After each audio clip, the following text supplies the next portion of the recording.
How will you deal with blight, especially along Magnolia Avenue and Brockton Avenue? Dumpsters next to sidewalks, as in the Tuxies Drive-In. There's like 3 dumpsters right along the sidewalk there.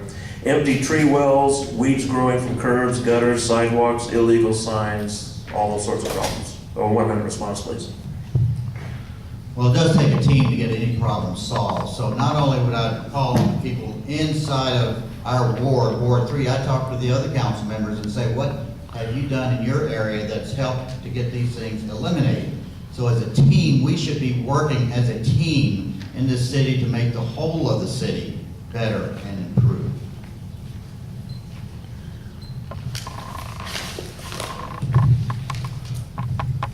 Well, that's one of the advantages of having an active code enforcement department. 311, if you haven't used it, it's a wonderful resource. When you see things like that, they could address the issue, send it to the right department, and make sure it's cleaned up. But if you're talking about trash trucks that are letting trash flow out of it, those things are put out to bid, and that's again when you need an active council person to be your voice with the different agencies that are doing our services. When they aren't doing our services, but they're not doing it in a good way, we need to look at another provider. But when it comes to weeds and different things like that, that people aren't taking care of themselves, that's why it's important to have an active code enforcement and to have a council person that will be willing to talk to these issues. I have seen the neighborhoods in Ward 3. I've been to all of them, and I will personally drive around as your councilman and look at these, evaluate them, and take photos. Afterward, after tonight's event, I'll share with you the photos I do have on my iPhone of all the curbs, gutters, streets that are falling apart. You can lift out asphalt like bricks, put them back together. I guess it's like cobblestone, I don't know.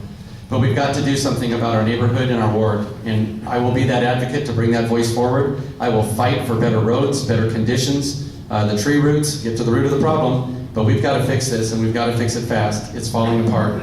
I will do everything I can, like I said, to drive around, evaluate, take photos, make notes, and I'm already familiar with our ward, but I will go around and I will look at all the blighted areas, and I will ask people to point them out to me of the ones I've not seen.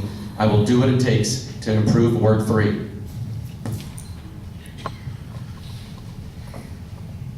In losing redevelopment, we lost a lot of our tools to deal with blight. So now we need a new toolbox, and we need to get our services in line with what's needed. Once an area starts spiraling down, the asphalt's falling apart, the curbs and gutters are falling apart, the trees are dead and not replaced in the parkways, it's really hard to rescue it and bring it back. So I think it's important to concentrate now on improving the small things so that in the long term, it doesn't just spiral down and down. And as your council person, I would support investment by the city in these critical areas. Thank you.